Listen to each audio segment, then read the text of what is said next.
Bom dia, nono ano, tudo bem? Hoje nós vamos à nossa aula de revisão. Beleza? Tranquilo? Então tá jóia. Vamos lá.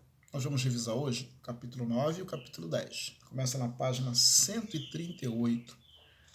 Tensões e conflitos da Guerra Fria. Ok? Você sabe que a Guerra Fria foi uma guerra de sugestões entre duas potências, Estados Unidos e União Soviética. Antiga União Soviética, claro que hoje ela se chama Rússia.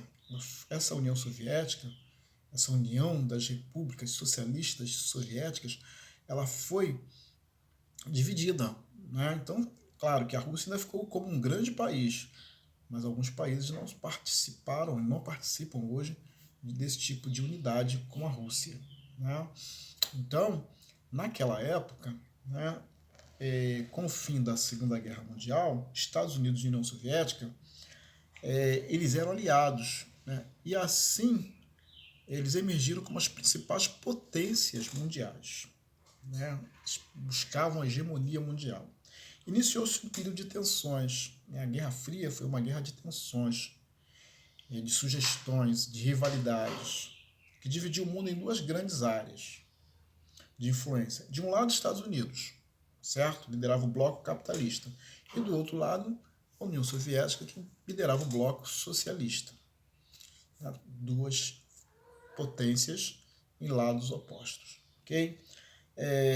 O bloco capitalista, né, eles tiveram projetos junto com os Estados Unidos, né, através do presidente Henry Truman.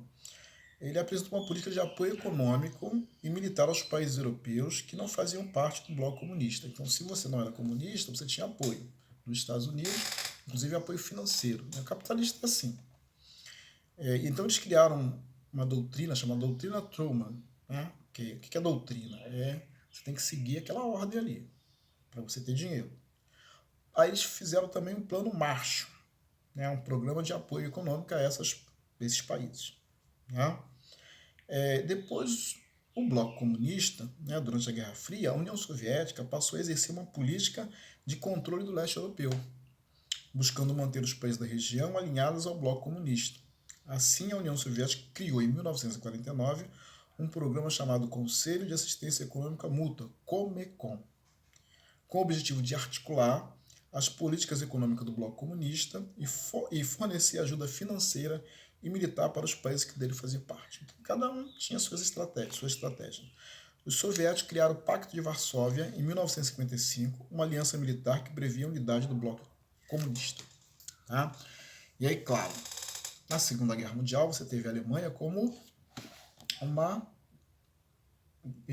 grande potência, né? Que ao perder a guerra, ela vai ser dividida em duas partes.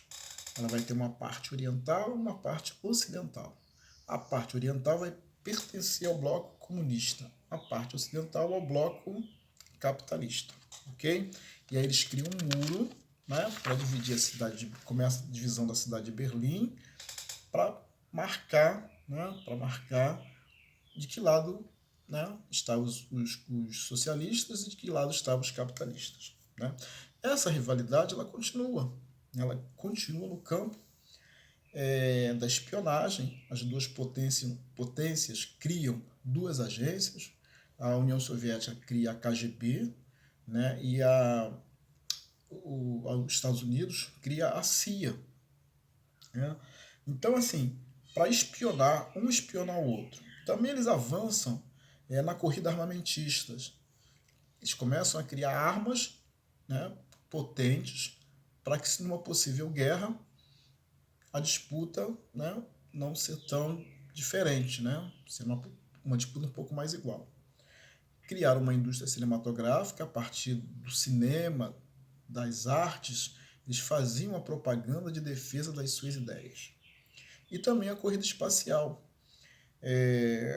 A União Soviética consegue colocar o primeiro astronauta no espaço, sai na frente, né?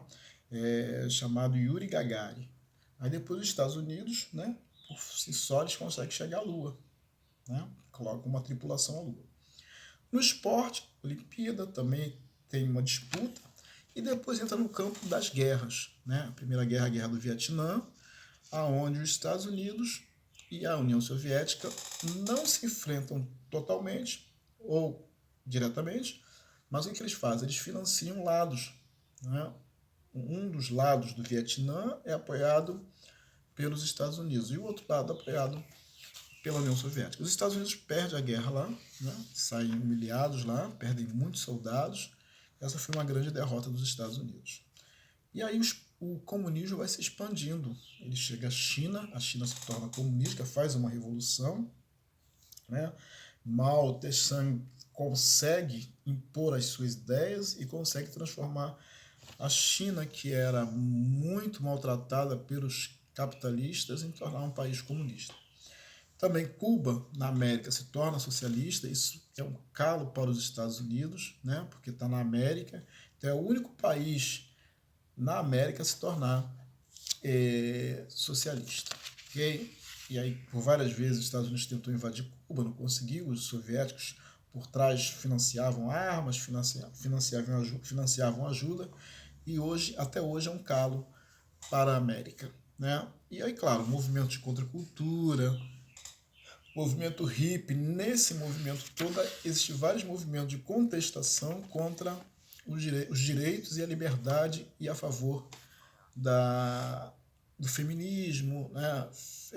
Houve várias outras questões que o mundo não discutia e passa a discutir a partir desse momento também.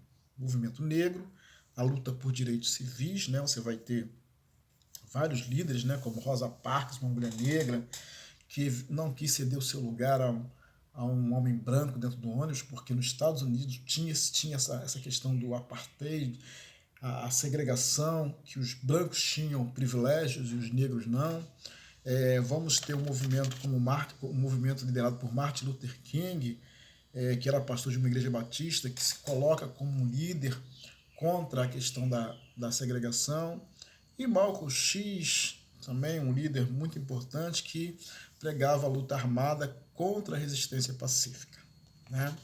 Ele fundou o Partido Pantera Negra para a Autodefesa, né, que defendia o uso de armas para reagir à brutalidade da polícia contra a população negra. Né? Então isso é muito legal. Esse cara é um cara fera. Então, pessoal, na próxima aula nós vamos dar continuidade, né, aos nossos estudos sobre revisão para o terceiro bimestre. Mais 2 capítulos. Valeu? Fiquem com Deus, um abração.